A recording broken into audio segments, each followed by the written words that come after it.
말씀이 마음에 새겨지기를 이라고 하는 제목으로 함께 말씀을 나누고자 합니다.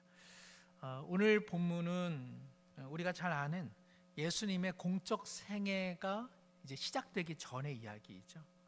예수님께서 이제 갈릴리를 배경으로 해서 그리고 이후에는 예루살렘까지 유대 땅에서 하나님의 그 말씀 그리고 나라를 증거하시는 일에 이제 그 앞선 어찌 보면 예비적 성격에 가까운 그러한 그 내용이라 할 수 있습니다.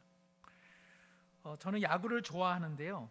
작년에 이제 그 LG가 그 우승을 했습니다. 그러니까 뭐 하여튼 어마어마한 그 진짜 글쎄 몇 년 만에 우승했는지 저도 까먹었습니다만 하여튼 뭐 그게 우승했다고 해서 무슨 뭐 핸드폰을 싸게 해준다거나 LG전자 무슨 뭐 냉장고를 뭐 공짜로 준다거나 그런 게 하나도 없어가지고 제가 올해부터는 야구에 크게 관심이 없게 되었습니다. 그러니까 사람이 한을 한번 푸니까 그 팀이 아마 30년 만인가 20몇 년 만에 우승을 해서 사람이 그 한을 푸니까는 괜찮더라고요. 그래서 요즘에는 제가 이렇게 별로 야구에 큰 관심은 없는데 그 프로야구가 시작되기 전에 3월쯤에 시범 경기를 합니다. 야구를 좋아하는 사람들은요 그 달력에 이렇게 표시를 해둡니다. 와 드디어 시범 경기가 하는구나. 와 저도 너무너무 사실은 좋아했던 사람인데요.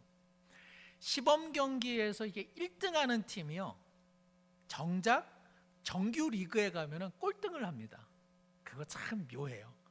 시범 경기 때 막 홈런 많이 친 그 친구들이요 막상 이렇게 정규 리그에 가면은 다시 2군으로 돌아갈 때가 참 많이 있습니다. 왜냐하면은 감독들이 이렇게 그야말로 시범적으로 경기를 운영하고 2군에서 좀 쓸만한 애들 한번 올려가지고 한번 좀 맛도 좀 한번 봐라 뭐 이런 식이기도 하고 투수들이 그렇게 뭐 강한 공을 던지지를 않아서 내 공이 좀 이 정도 하면 들어가나 이런 공도 한번 던져볼까 이렇게 시범 운영을 하기 때문에 그 시범 경기의 성적이 정규리그 성적에 크게 반영이 되지 않습니다. 어찌 보면은 예수님께서 광야에서 지금 사단과 일종의 그런 대결을 하는 이런 국면은 정말 예수님의 어떤 정규리그 실제적인 공생에 비교하면 일종의 시범 경기 같은데 그러나 이것은 단순한 시범 경기가 아니라 정말 이 광야에서 예수님이 어떤 태도를 보이느냐 어떻게 사단을 이기느냐 어떻게 하나님의 말씀에 순종하느냐 바로 그 내용을 보여줌으로써 이후에 있을 예수님의 어떤 사역의 내용 그리고 예수님이 하시는 일 그리고 예수님께서 우리를 구원하셔서 이루시고자 하는 목표가 무엇인지가 사실은 이 광야 사건에 다 들어있다 해도 절대로 과언이 아닙니다. 그래서요 4장 1절에 보시면은 예수께서 성령에게 이끌리어 마귀에게 시험을 받으러 광야로 갔다 이렇게 되어 있습니다. 예수님께서 광야로 가신 것은 누구의 뜻이라는 것입니까? 성령의 뜻, 즉 하나님의 뜻이었다는 사실입니다. 이렇게 마귀가 예수님을 붙잡아서 이렇게 광야로 데려간 것이 아니라 성령께서 예수님을 붙잡으셔서 예수님을 광야에 데리고 가셨고 그리고 그곳에서 사단과 일종의 대결을 하도록 장을 열어두었다는 것을 우리는 확인해 볼 수 있습니다. 중요한 내용이죠. 만일 여기서 예수님께서 패하신다면 예수님은 우리를 구원하실 능력자가 되겠습니까? 안 되겠습니까? 되시지 못하겠죠. 우리는 물론 이 사실을 벌써 알고 있습니다. 누가 이겼습니까? 예수님이 이기셨습니다. 우리는 뭐 이긴 경기를 보고 있어서 크나큰 긴장감은 없지만 그러나 예수님께서 만일 이 광야 시험에서 만일 실패하셨다면 그것은 대단히 우리에게는 아무런 구원의 은혜, 구원의 능력이 사라지는 그런 위기가 있었을 것입니다. 사실은 이 시합에서 실패한 사람이 있죠. 사단이 그 시험을 걸어왔는데 이 시험에 여지없이 무너진 사람이 있습니다. 누구죠? 창세기에 나오는 사람? 아담. 그렇죠? 우리의 첫사람 아담. 첫사람 아담에게도 동일하게 사단의 시험이 있었습니다. 그런데 우리가 잘 아는 것처럼 선악을 알게 하는 그 나무 먹으면 누구처럼 된다? 하나님처럼 된다라고 하는 것으로 이제 그 아담은 선악을 알게 하는 나무를 먹게 되었습니다. 아담의 실패만은 아니죠. 아담이 실패하여서 우리 모두가 낙원을 잃어버린 이러한 소외된 존재로 우리 모두 살아가게 되었습니다. 이 점에 있어서 우리 모두 아담에 대해서 손가락질하고 싶어 하죠. 저 아담 때문에, 뭐 또 우리 남자 같은 그 경우에는 저 하와 때문에, 이게 무슨 꼴이야, 이런 생각을 하다가 결국에는 왜 하나님께서는 선악을 알게 하는 나무를 만드셔서 이 일을 자초하셨는가, 거기에 이제 생각이 미치고요. 두 번째는 아담과 하와가 그렇게 따먹으려고 하면 하나님께서 예끼놈 하고 철망치로 그냥 냅다 엉덩이를 걷어차 주셨다면 아담과 하와가 그렇게 안 했을 것을 왜 하나님께서는 방관하셨을까? 우리 그런 생각을 하게 됩니다. 선악을 알게 하는 나무는 일종의, 다만 정말 어디 무슨 과수원에 있는 그냥 그런 나무가 아니라 하나님의 영광스러운 형상으로 닮은 인간이, 그러나 누구 아래 있다? 하나님 아래 존재하는 하나님의 형상이라고 하는 그 선, 너와 나와의 선이 있다는 것을 말씀하는 내용이라고 할 수 있습니다. 아담은 그 선을 넘은 것이죠. 아담은 그 선을 밟았고 그리고 넘어버린 것입니다. 그 재미난 놀이에는 규칙이 있습니까, 없습니까? 재미난 놀이에도 규칙이 있습니다. 그렇죠? 아무리 자유로운 놀이라 해도요, 규칙이 다 있고요, 선이 있습니다. 선이. 만약에 어느 경기와 게임에 아무리 우리가 재밌게 놀자고 하면서요, 선이 없고 규칙이 없으면 재미있을까요, 없을까요? 하나도 재미없습니다. 무질서하고요, 다 제멋대로라서 그냥 하다가 나 그냥 집에 갈래, 이렇게 되고 맙니다. 좋은 것에는 좋은 규칙이 있고요, 선이 있습니다. 부모와 자녀는 무한한 사랑의 관계이지만 그렇다고 해서 자녀가 부모의 상투를 잡을 수는 없고 부모의 머리 위에 앉을 수는 없죠. 옛날 어르신들이 뭐라고 그러세요? 귀하게 이렇게 키우다 보니까는 이 손주 녀석이 할아버지 턱수염을 잡아가지고 말이죠. 이거는 안 되는 거잖아요. 하나님께서 선을 만드시고 규칙을 만드신 것은 하나님께서 무자비하시거나 하나님께서 우리를 시험하려고 하는 것이 아니라 우리 존재의 위에 하나님이 계시다는 것, 그리고 우리 인생의 최종 결정권자가 결코 인간일 수 없다는 것을 명확하게 아담에게 알려준 내용이라고 할 수 있습니다. 이에 대해서 아담은 실패했습니다. 아담은 순종할 수도 있었고 실패할 수도 있는 존재였습니다. 그러나 아담은 그 선택권을 하나님처럼 되는 것으로 사용함으로써 그는 하나님께서 주신 그 인격적인 선택을 그만 실패로 사용하고 말았죠. 아담은 그렇다 치고요, 우리는 어떨까요? 우리가 그 자리에 있었으면은, 제가 그 자리에 있었으면 저는 선악을 알게 하는 나무를 먹었을까요, 안 먹었을까요? 먹었겠죠. 그렇죠? 우리 김선영 목사님은 먹었을까, 안 먹었을까요? 뿌리채 먹으셨겠죠. 뿌리채 먹으셨겠죠. 우리 조준희 목사님 찬양하면서 먹으셨겠죠. 찬양하면서 어찌 주의 나무로 어찌 나갈 수 있을까 하면서 그냥, 우리 조 목사님도 뿌리채 드셨으리라 이렇게 생각이 됩니다. 저는 뿌리채 먹지는 않죠. 저는 그저 하나 정도 먹고, 그러나 먹은 것은 다 똑같습니다. 그러니까는 창세기의 아담의 이야기는요, 지금 우리 이야기를 하는 것입니다. 너도 먹었다, 그 얘기하는 것입니다. 너도 하나님의 선을 넘지 않느냐? 왜 우리가 우리 삶의 내가 주인이라고 말할까요? 왜 우리가 하나님께서 그어놓으신 선을 넘을까요? 우리 자신이 아담이기 때문에 그렇습니다. 아담이라고 하는 말은 흙입니다. 보편성을 갖고 있습니다. 우리 모두가 아담입니다. 그러나 창세기에서 아담의 범죄를 이야기하는 데는 다만 정죄하려고 그 이야기가 놓여 있는 것 아닙니다. 죽은 인생이다. 그래서 누가 필요하다는 이야기 하려고 하는 것입니까? 예수님이 필요하다는 그 얘기하려고 아담의 이야기가 있는 것입니다. 선악을 알게 하는 나무 아담의 이야기가 하나님께서 함정 파놓고 인생을 그렇게 파멸시켰다, 그 얘기하려고 하는 것이 아니라 우리 모두가 예수 그리스도의 가죽 옷이 필요하다.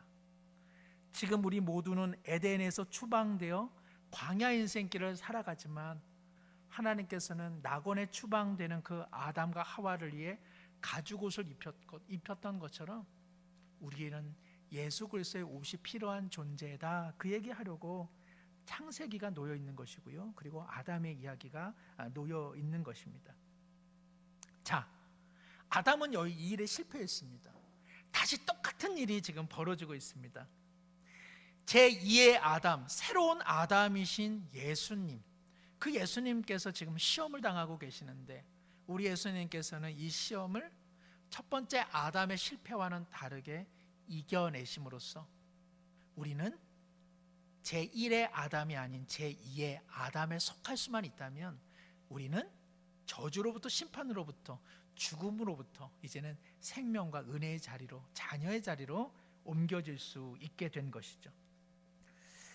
예수님께서 시험 당하실 때 그 형편은 더 안 좋았습니다. 아담은 모든 것을 먹되 과실나무, 선악을 알게 하는 그 나무만 먹지 말아라, 이렇게 되어 있었는데 예수님은 지금 얼마 동안 금식하셨죠? 40일 동안 밤낮으로 아무것도 먹지 못한 사실은 최악의 상황에 직면해 있었습니다. 그리고 사단이 말합니다. 정말 그야말로 아무것도 없다. 여기 돌이 있다. 너가 하나님의 아들이거든 이 돌로 떡을 만들어서 너의 그 배고픔을 해결해라. 그리고 많은 인생들이 지금 먹을 것이 없다. 너가 하나님의 아들이거든 그 수많은 돌을 가지고 떡을 만들어 오늘도 정말 배고프게 살아가는 사람들에게 그 떡의 양식을 나눠주라고 지금 유혹을 하고 있죠. 이에 대해서 예수님께서 어떻게 하셨습니까? 우리 4절 함께 한번 읽겠습니다. 예수께서 대답하여 이르시되 기록되었을 때 사람이 떡으로만 살 것이 아니요 하나님의 입으로부터 나오는 모든 말씀으로 살 것이라 하였느니라 하시니. 아멘. 예수님 돌로 떡 만드셨다, 안 만드셨다? 안 만드셨어요. 그렇죠? 안 만드셨어요. 지금 예수님께서 말씀하신 이 구절은요, 사실은 신명기 8장 2절에서 4절의 내용을 지금 예수님께서 가져오셔서 자신의 말로 인용하고 계십니다. 신명기 8장 2절에서 4절 말씀 우리 함께 한번 읽겠습니다. 시작. 내 하나님 여호와께서 이 40년 동안에 내게 광야길을 걷게 하신 것을 기억하라. 이는 너를 낮추시며 너를 시험하사 내 마음이 어떠한지 그 명령을 지키는지 지키지 않는지 알려 하심이라. 너를 낮추시며 너를 줄이게 하시며 또 너도 알지 못하며 내 조상들도 알지 못하던 만나를 내게 먹이신 것은 사람이 떡으로만 사는 것이 아니요 여호와의 입에서 나오는 모든 말씀으로 사는 줄을 내가 알게 하려 하심이니라. 이 40년 동안에 내 의복이 헤어지지 아니하였고 내 발이 부르트지 아니하였느니라. 아멘. 예.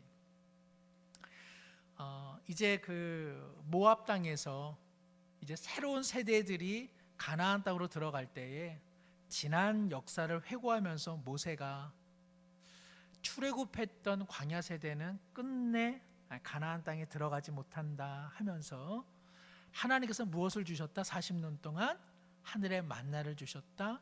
그리고 의복이 해이지 않도록 도와주셨다. 그리고 그들의 발이 부르트지 않도록 하나님께서 은혜를 베푸셨다. 그 말씀을 이제 모세가 하고 있죠. 만나가 그들에게 이렇게 부어진 배경은 어떤 거죠? 출애굽하고 홍해를 건넜는데 광야에 들어서니까 먹을 게 없어요. 그래서 하나님 앞에 불평하죠. 뭐 좋은 줄 알았는데 먹을 것조차 없으니 우리가 어떻게 하나님을 따를 수 있겠습니까? 우리에게 먹을 것을 주십시오. 우리에게 먹을 것을 주시면 우리가 하나님을 섬기는 일에 결코 어려움이 없겠습니다. 우리 지금 너무 배고파서 우리가 불만하고 분노하는 것이죠. 이 먹을 것만 하나님께서 채워주신다면 우리 하나님을 따르는 일에 결코 불만이나 그리고 불신은 없을 겁니다 라는 것으로 하나님 앞에 이제 먹을 것을 구하게 되었습니다. 이에 대해서 하나님께서 40년 동안 그들에게 먹을 것을 주십니다. 그런데 그 결과는 어떻게 되었나요? 그들은 먹을 것만 주어진다면 하나님을 따르는 일에 어려움이 없겠다고 했는데 40년 동안 우리가 기억하기로 이스라엘 백성이 하나님에게 순종했습니까? 안 했습니까? 대부분 잘 안 했잖아요. 먹을 것, 마실 것 충족되면 하나님 따르는 데 어려움 없다고 했는데 실제로 그들은 광야 시간 동안 거의 한 번도 하나님 앞에 제대로 된 순종을 하지를 않았던 것입니다.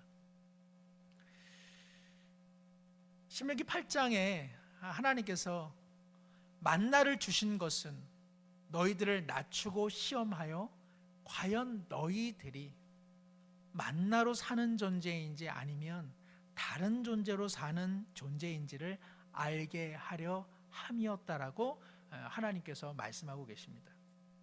즉 너희들은 외적인 환경 그리고 마음에 소망하는 것이 이루어지기만 하면 하나님을 믿고 하나님의 말씀에 순종하는데 전혀 어려움이 없을 거라 이야기해서 내가 너희들의 마음의 소망에 내가 응답해주고 너희들이 필요로 하는 그 마실 것과 먹을 것들을 내가 베풀어 주었으며 너희들의 발과 너희들의 의복을 내가 보호해 주었는데 결과는 무엇이냐?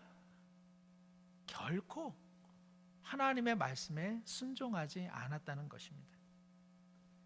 그들에게는 외적인 것이 충족되면 그들이 하나님을 더 잘 섬길 것이라 그들은 고백했지만 실제로 그런 일은 일어나지 않았다는 것입니다. 바로 그렇기 때문에 예수님께서 떡을 만들라고 하는 이 사단의 이 요청을 예수님께서 거부한 까닭이 여기에 있습니다. 예수님께도 떡이 필요했죠. 예수님 떡이 필요하신 분이에요. 왜죠? 육신으로 오셨어요.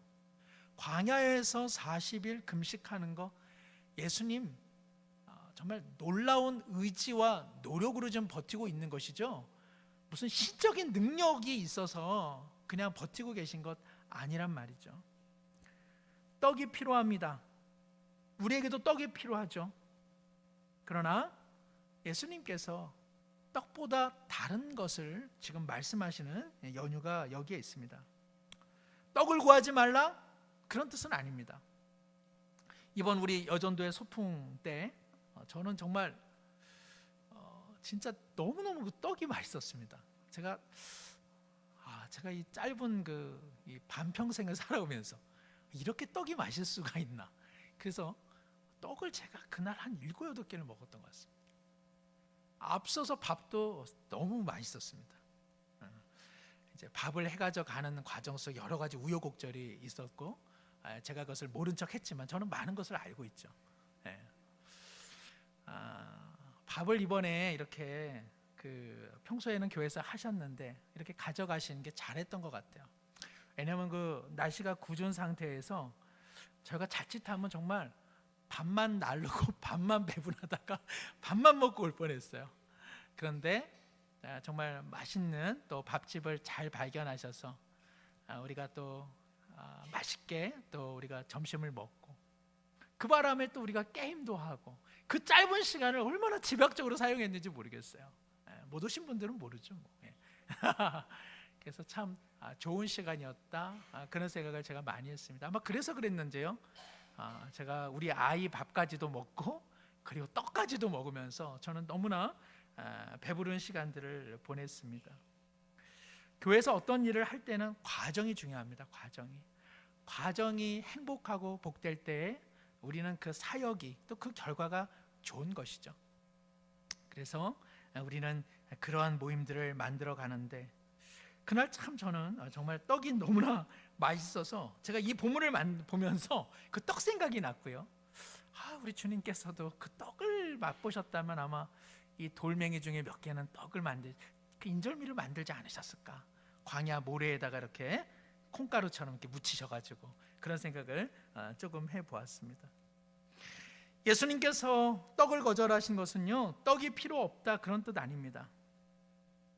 예수님께서 하시는 말씀은 우리 존재는 떡으로만 지탱될 수는 없다는 것을 지금 이야기하고 계시는 것이죠.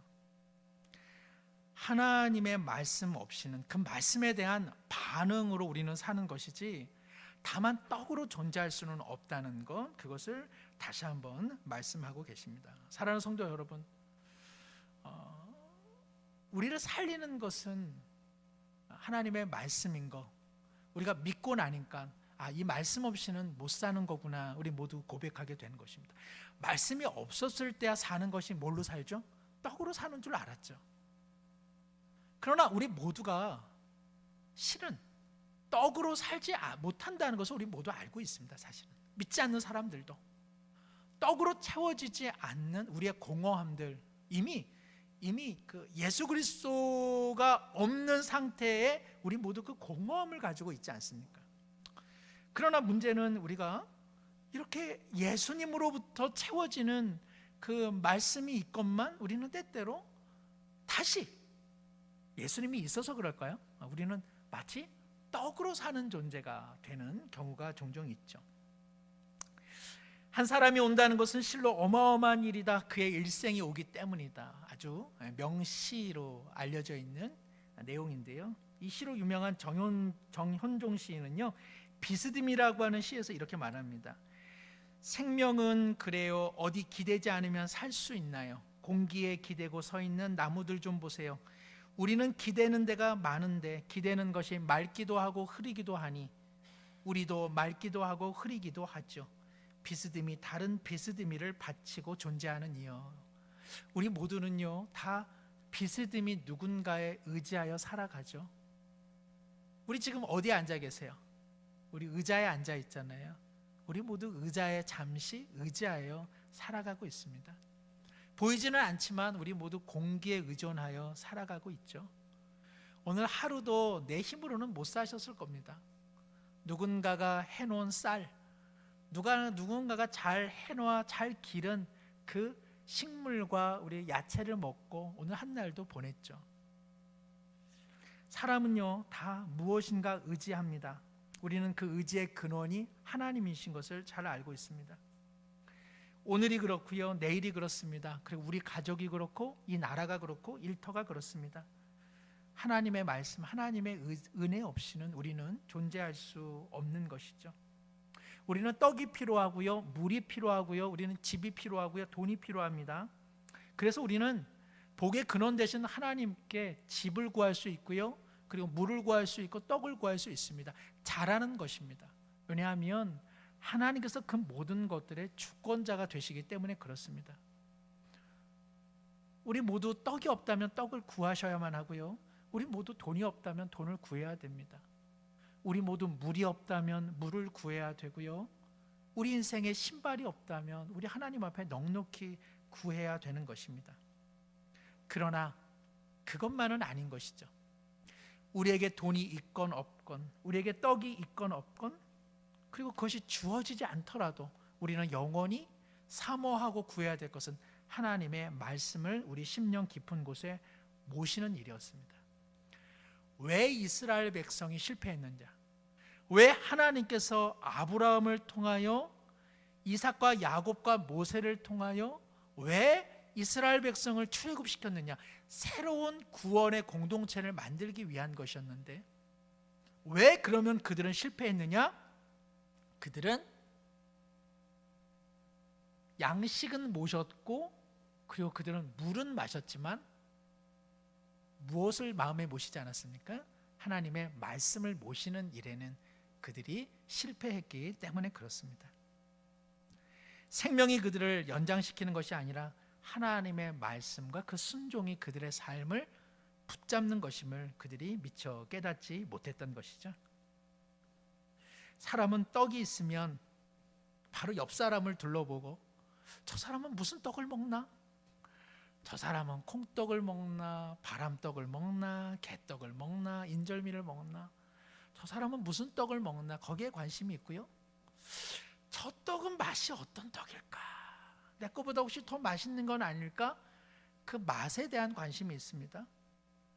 그리고 결국에는 떡 말고 더 좋은 거 먹으면 그거 먹고 싶은 마음에 우리 모두 정신이 나가는 것뿐이죠. 사람은 떡으로만 존재할 수 없다는 것입니다. 그래서 예수님께서는 떡을 만들지 않으시고 자신이 떡이 되지 않으셨습니까? 자신이 우리를 위하여 찢기신 몸으로 우리를 살리는 생명의 떡이 되지 않으셨습니까? 우리가 지난 주일 그 성령 강림 주일 우리가 함께 보냈는데요. 성령에 대해서요, 성경은 이렇게 이야기합니다. 요한복음 16장 13절 14절 우리 함께 읽도록 하죠. 요한복음 13장 14절. 나와라 얏. 네. 자, 함께 읽겠습니다. 시작. 그러나 진리의 성령이 오시면 그가 너희를 모든 진리 가운데로 인도하시리니 그가 스스로 말하지 않고 오직 들은 것을 말하며 장래 일을 너희에게 알리시리라. 그가 내 영광을 나타내리니 내 것을 가지고 너희에게 알리시겠습니다. 아멘. 성령이 하시는 일이 많습니다. 그 중에 한 가지가요, 진리의 영이라 하나님으로부터 그리고 예수님께서 말씀하신 것을 가지고 우리로 하여금 다시 생각나게 하시고 깨닫게 하시고 그리고 그 말씀을 붙잡고 살아가게 하는 분, 누구라고 되어 있습니까? 진리의 영 성령이라고 성경은 말씀하고 있습니다. 성령은 하나님의 말씀을 가지고 우리 깊은 곳에 오시는 분이세요.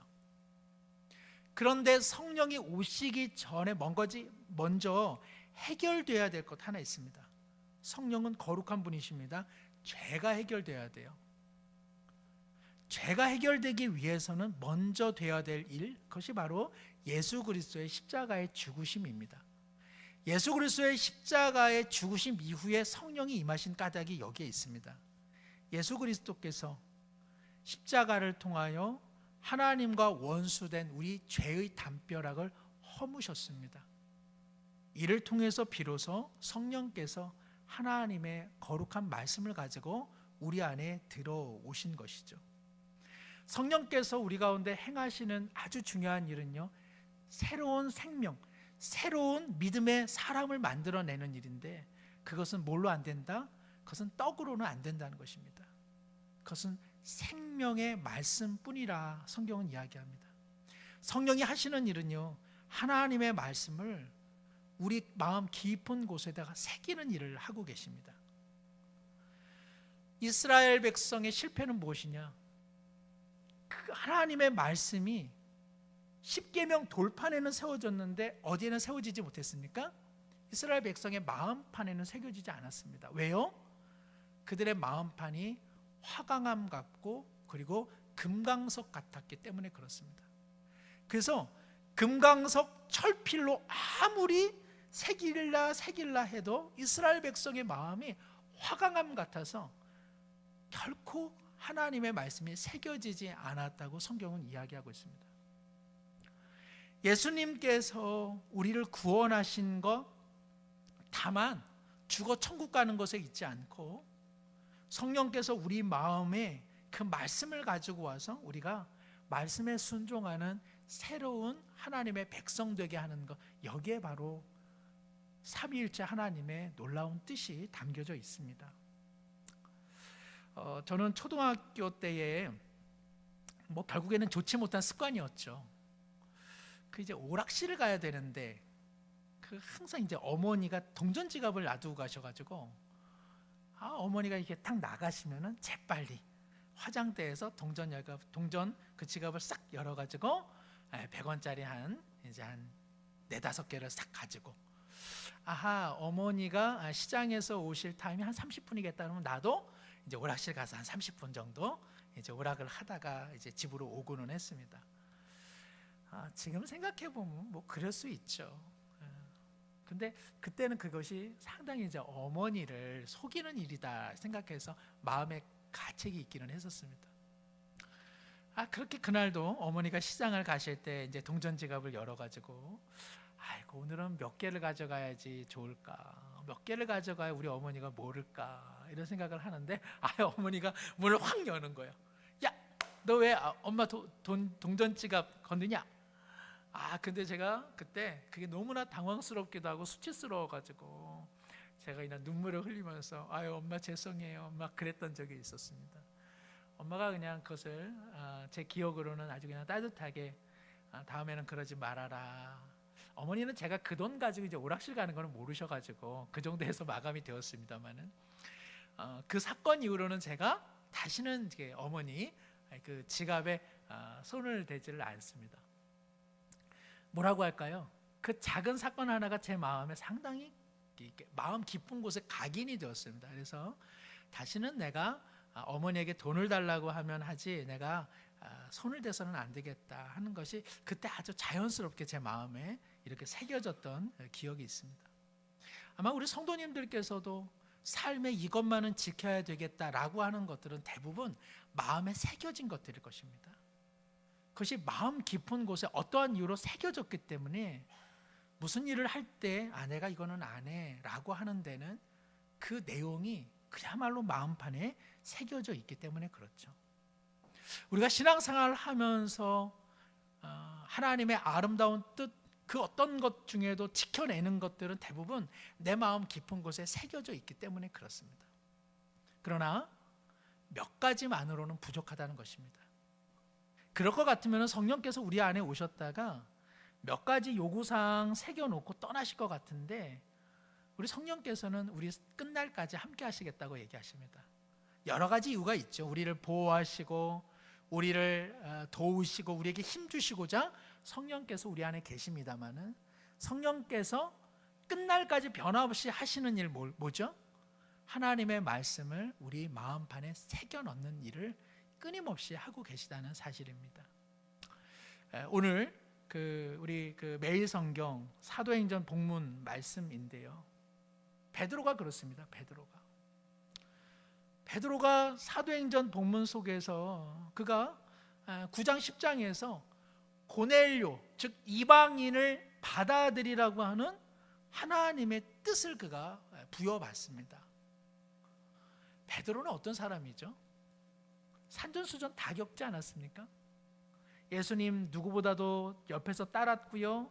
그 예수님 부인했고요. 예수님 다시 찾아오셔서 그를 회복시키셨고요. 그리고 오순절에 성령의 그 뜨거운 임재를 경험했고요. 그리고 그가 말씀을 전할 때 정말 수많은 사람들이 회심하는 역사가 일어났고요. 그 정도면 베드로가 더 뭐 할 게 뭐 있습니까? 그렇게 신앙생활 해왔던 패턴대로 관성대로 타성으로 그냥 그렇게 쭉 가도 베드로는 무슨 문제가 있는 사람이겠습니까? 근데 하나님이 그렇게 하지 않으시더라는 것이죠. 또 베드로에게 성령께서 임하셔서 하나님께서 속되지 않다고 하는 거 너 먹어? 왜 네가 속되다고 이야기하냐? 하나님께서는 속되다고 이야기하지 않아. 그거 거룩해. 그 사람 거룩한 사람이야. 이방인들 중에 너보다 거룩한 사람 얼마나 많은 줄 몰라? 어서 가서 예수 그리스도의 이름을 증거해라. 그거 꺾어야만 돼. 그거 너 무너져야만 해. 내 말씀에 다시 너 순종해야 돼 라고 베드로에게 말씀하시는 하나님이십니다. 그게 베드로 10년 가운데 그날 새겨진 것이죠. 나로서는 저 이방인은 절대 구원받지 못해. 예수님은 흩어져 있는 유대인들을 구원하려고 오신 분이지 이방인들을 구원하려고 오신 분은 아니야. 이것이 베드로의 가슴팍에 세워져 있었는데 그날 베드로는 다시 성령께서 그 마음을 지우개로 지우시고 이방인들도 예수 믿으면 동일한 하나님의 자녀가 된다. 그것이 그 마음 가운데 새겨졌다는 것입니다. 바로 이것이 사람이 떡으로만 살지 않고 하나님의 입에 나오는 모든 말씀으로 산다는 뜻입니다. 다만 성경을 많이 읽느냐, 다만 성경 구절을 많이 알고 있느냐, 다만 신앙생활을 얼만큼 많이 했느냐, 지금 그 이야기를 예수님께서 하시는 것이 아니라 우리의 어제가 그렇고 우리의 오늘이 그렇고 우리의 내일이 떡을 먹고 밥을 먹듯 성령께서 그렇게 말씀을 우리 심령에 매일 새기고 있는데 그 말씀이 다시 새겨지는 인생을 살아야 한다. 그것이 바로 예수님께서 돌들을 떡으로 만들지 않으시고 그리고 그 순간에 말씀으로만 사람은 변하는 거야 라고 사단에게 그리고 오늘 우리 가운데 이야기하시는 내용이라고 할 수 있습니다.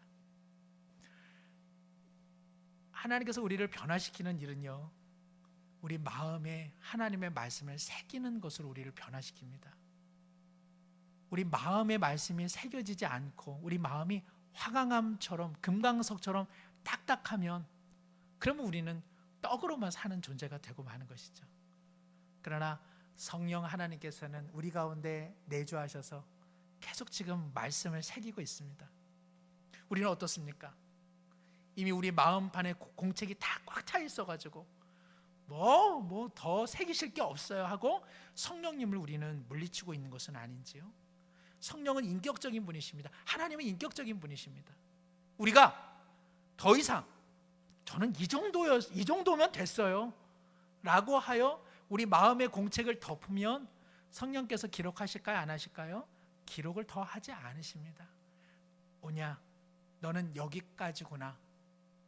언제나 나는 그리스도의 말씀을 붙삼아 너의 마음에 언제든지 새길 준비는 되어 있다. 마음의 문을 여는 것은 너에게 달려있다라고 이야기하고 있습니다. 우리는 너무 마음의 공책을 일찍 닫아둔 것은 아닌지요?